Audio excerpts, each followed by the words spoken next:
Let's turn the spotlight on Iran, following those attacks by the US on Iran's nuclear sites using bunker-busting bombs. Israel had earlier launched its own airstrikes on Iran's military and nuclear sites, as well as numerous civilian areas. Iran retaliated by launching missiles and drones at Israel, triggering a 12-day conflict. An Iranian missile attack on a US base in Qatar was the final act before a fragile ceasefire was declared by President Trump. The Iranian government subsequently signed a law suspending cooperation with the UN's nuclear watchdog, the IAEA. Tehran accused the IAEA of enabling the strikes by issuing a resolution on June the 12th, just one day before the bombing, accusing Iran of breaching its nuclear obligations. So where do things stand now? Well, for more on this, I'm joined now on the line from London by the Middle East analyst, Dawlat Nowrouzi, who is the UK representative of the National Council of Resistance of Iran at the Parliamentary Assembly of the Council of Europe. Thank you very much indeed for joining us. So just tell us briefly how much this war with Israel and the US shook Iranians, because in the latest government tally, the health ministry recorded 627 people killed and nearly 5,000 injured. Well, of course, I have to say that any war is absolutely a shock for every ordinary citizen. And this has been absolutely a shock for all Iranian people. And they obviously and absolutely blame the ruling government for actually getting our country involved in such huge scale of confrontation with the world community, to the extent that we have had such casualties and this war. So there is a big question that the regime is now facing, that why over $2,000 billion of Iranian people's national wealth, rather than promotion of democracy, construction, development, and progress, should have been spent on nuclear sites and facilities that were in a huge breach of international norm and the NPT and the other actually confrontations that we had been and the Iranian people have been facing. So this is now, I have to say, a very critical situation and a huge problem, both for the ruling clerical system and also huge misery on the part of Iranian people that have to face huge, actually both devastation as well as deprivation of their fundamental need because of many of the resources being spent on war, waging war, spreading war in the region, and the nuclear capabilities and facilities built by the ruling theocracy. So, I mean, just listening to you there, it doesn't sound like life in the country is returning to normal or likely to resume its old rhythms after that fragile ceasefire.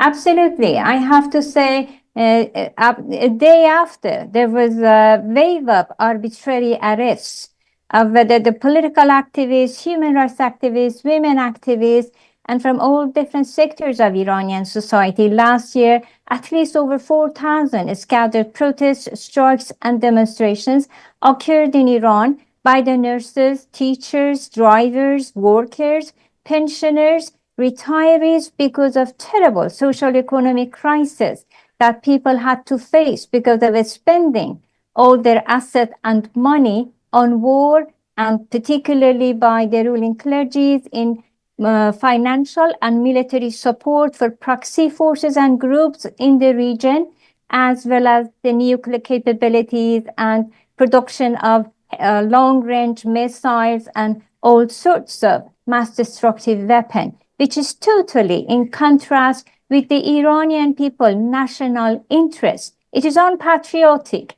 And obviously that amount of the money could have been spent by a democratic republic, really, in Iran for development, progress, and construction rather than destruction and war. And I mean, is there fear that this Iranian regime might provoke the US and Israel to attack again? Or is there trust that the war has now ended? Well, of course, we did very strongly welcome the ceasefire because obviously the last thing Iranian people want is to be dragged into some sort of foreign war that would have nothing for our people than misery and further destruction. But unfortunately, the ruling establishment at the moment is been again defying the world community and particularly what the International Atomic Energy Agency have been demanding them. That's because of many years of clandestine nuclear program.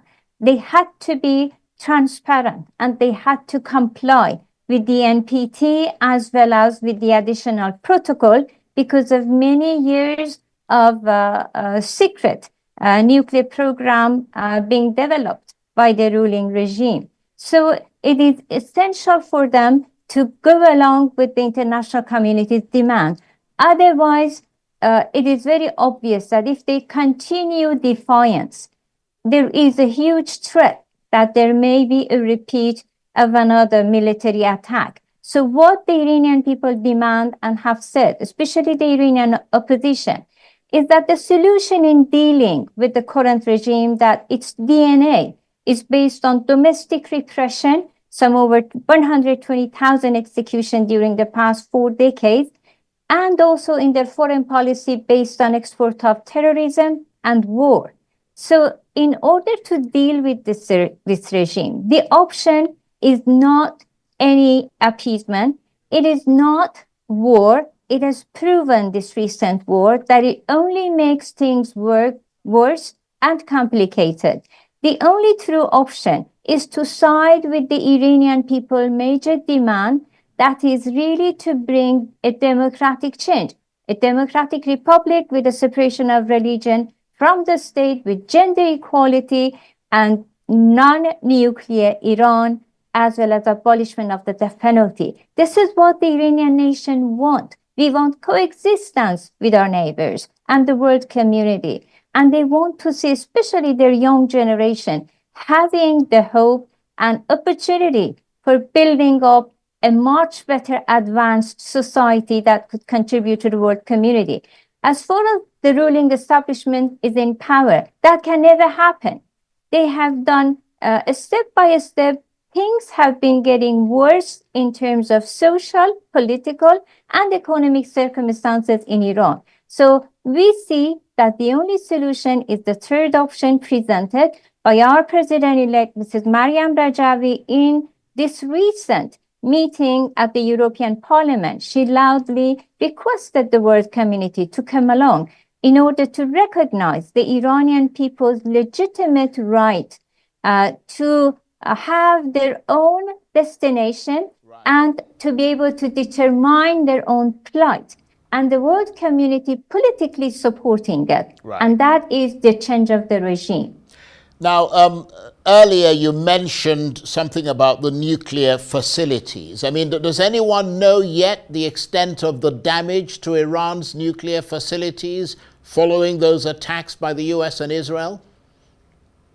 Well, as you have followed the news, they prevented the inspection teams of the International Atomic Energy Agency to have an observation and to inspect the sites.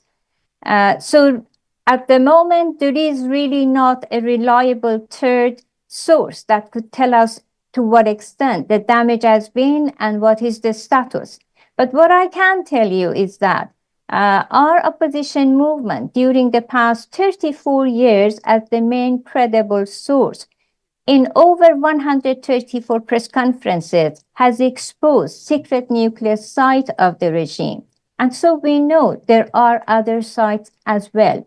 So I have to say that definitely the world community must pressure and be decisive in pressuring the regime to comply with its obligation and the additional protocol, and to allow the inspections to go and check.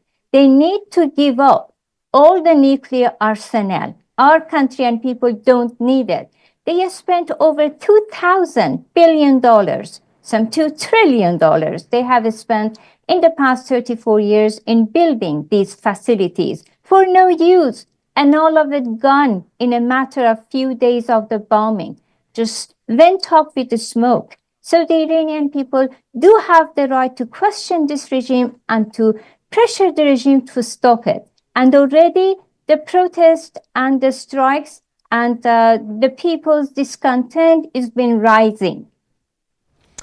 Some would say that a lot of what you say makes a lot of sense. And your organization, the National Council of Resistance of Iran, is a broad coalition working to establish a free, democratic and pluralistic republic in Iran. I mean, did this war with Israel and the US help your cause in any way? Are the people now more likely than before to stand up for their freedom? Well, I have to say that in terms of internationally speaking, I think it is now proven that war is not an option.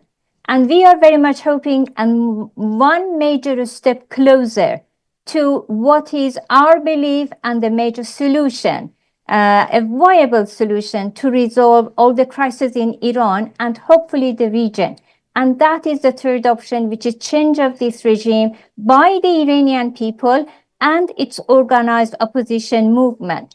And I think, politically speaking, now there are more ears to listen to what we have to say, and they realize that truly war is not the solution. Continuation of appeasement is also crossed out because it was appeasement of this regime that led us to war. So this is also not an option and proven to be a failure. There has never been any change in terms of political change or to bring about whatever of some sort of a reform, politically speaking. So I have to say, inside Iran, obviously, the resistance units and the Iranian people have been engaged in protest despite the repression, despite the fact that there has been last year under the so-called Pezeshkian, that is supposed to be a moderate president of the Mullah regime, but over 1,400 had been executed. And this is just unbelievable. These are actually, Iran has been condemned by the United Nations and the world community as the most active record holder of executions per capita. So that must be stopped. The Iranian people are courageous enough, especially our women, our youth. I think many of the world community remembers them being involved and engaged in many protests and uprisings, especially in 2022, as well as in 2019.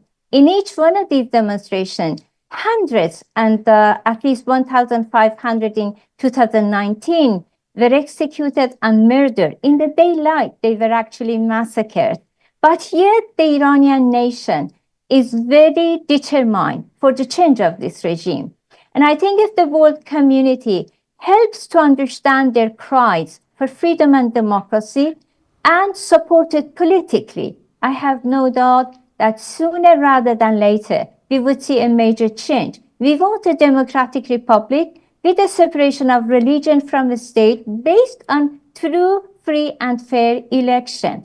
And this can happen. It is reachable and it is within reach. But we need the world community to stand with Iranian people, demanding politically their support in order to be able to overcome many obstacles by this regime and to stop business as usual. Okay, I want to thank you very much indeed for taking the time to talk to us, and please come back and talk to us again. Dalat Nowrouzi is a Middle East analyst, and she's the UK representative of the National Council of Resistance of Iran at the Parliamentary Assembly of the Council of Europe. Thank you very much indeed. Thank you very much.